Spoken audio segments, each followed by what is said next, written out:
ആദ്യമേ തന്നെ പറയാനുള്ളത് മൂന്നാമത് ഒരു പെൺകുട്ടി കൂടി പരാതി നൽകിയിരിക്കുകയാണ്. ആ പെൺകുട്ടിക്ക് ഞാൻ അഭിനന്ദനങ്ങൾ അറിയിക്കുകയാണ്.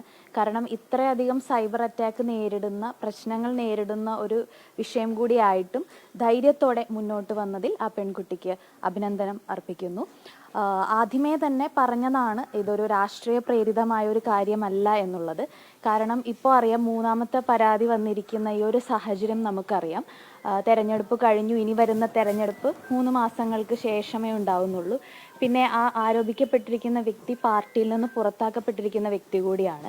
അപ്പോൾ രാഷ്ട്രീയ പ്രേരിതമല്ല ഈ വിഷയം എന്ന് പറയുന്നത്. ഇത് സ്ത്രീകൾ അവരുടെ പ്രശ്നങ്ങൾ പൊതുമധ്യത്തിൽ ഉന്നയിച്ച ഒരു കാര്യം മാത്രമാണ്. ഇതിൽ പലരും വിചാരിക്കുന്ന ഒരു കാര്യം, 2 പേർ തമ്മിൽ ഉഭയകക്ഷി സമ്മതപ്രകാരം ബന്ധപ്പെടുകയും അതിനുശേഷം പരാതി നൽകുകയും ചെയ്യുന്നു എന്നൊക്കെയുള്ളതാണ്. അതിനേക്കാൾ ഇവിടെ അതിജീവിതകൾ നേരിടുന്ന പ്രശ്നം അവർക്കുണ്ടായിരിക്കുന്ന കുഞ്ഞുങ്ങളെ നിർബന്ധപൂർവം നശിപ്പിക്കേണ്ട ഒരു സാഹചര്യത്തിലൂടെ അവർ കടന്നുപോയി എന്നുള്ളതാണ്. ഇന്ന് നമുക്ക് ഈ വിഷയത്തിൽ ആദ്യം പരാതി നൽകിയ പെൺകുട്ടി ഇന്നൊരു ഫേസ്ബുക്ക് പോസ്റ്റ് ഇട്ടിട്ടുണ്ട്. അത് സത്യം പറഞ്ഞാൽ അത് വായിച്ചു കഴിഞ്ഞാൽ അത് വായിച്ചിട്ട് കണ്ണ് നിറഞ്ഞു പോകുന്ന ഒരു അവസ്ഥയാണ്. കാരണം ഒരു അമ്മ അവൾ ഒത്തിരി സ്വപ്നം കണ്ട് ആ പിഞ്ചോമനയുടെ മുഖം കാണാൻ കൊതിച്ചു നിന്ന ഒരു അമ്മയുടെ വേദന, രോദനം, കരച്ചിലാണ് നമ്മൾ കാണുന്നത്. ഇതിനെ ഇനിയും പൊതുസമൂഹം രാഷ്ട്രീയ പ്രേരിതമായി കാണരുത് എന്നൊരു അഭ്യർത്ഥനയുണ്ട്. പെൺകുട്ടികൾക്കൊപ്പം, നിങ്ങൾക്കൊപ്പമാണ് ഈ കേരളത്തിൻ്റെ മനസാക്ഷി, ഞങ്ങളെല്ലാവരും എന്നാണ് പറയാനുള്ളത്. ഇത് ഇവിടെ അവസാനിക്കുന്നതല്ല. ഞാൻ എപ്പോഴും നിങ്ങളോട് റിപ്പീറ്റ് ചെയ്ത് പറയുന്നതാണ്, ഇത് 1, 2, 3 കേസുകളല്ല, ഇനിയും അതിജീവിതകളുണ്ട്. ആ അതിജീവിതകൾ ധൈര്യപൂർവ്വം മുന്നോട്ട് വരണം. നിങ്ങൾ ഇനിയും മറഞ്ഞിരിക്കരുത്. നിങ്ങളുടെ നീതി നിങ്ങൾ തന്നെ കണ്ടെത്തണം എന്ന് പറയുകയാണ്.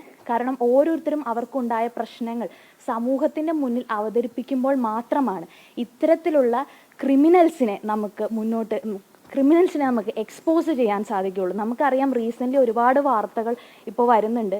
ഈ വാർത്തകളിലെല്ലാം വളരെ പ്രധാനപ്പെട്ട സെലിബ്രേറ്റഡ് ആയിട്ടുള്ള, അല്ലെങ്കിൽ ജനങ്ങൾ ഒരുപാട് വിശ്വസിക്കുന്ന പലരും യഥാർത്ഥത്തിൽ എന്താണ്, അവരുടെ പൊയ്മുഖങ്ങൾ എന്താണ് എന്ന് പല കേസുകളുമായിട്ട് ഇവിടെ വരുന്നുണ്ട്. അപ്പോൾ ജനങ്ങൾ ഇൻഫ്ലുവൻസ്ഡ് ആവുന്ന, ജനങ്ങൾ വിശ്വസിക്കുന്ന ആളുകൾ ഈ അധികാര സ്ഥാനങ്ങളിലൊക്കെ ഇരുന്നു കൊണ്ട് എന്താണ് ചെയ്യുന്നത് എന്നുള്ളത് നമ്മൾ ചിന്തിക്കണം.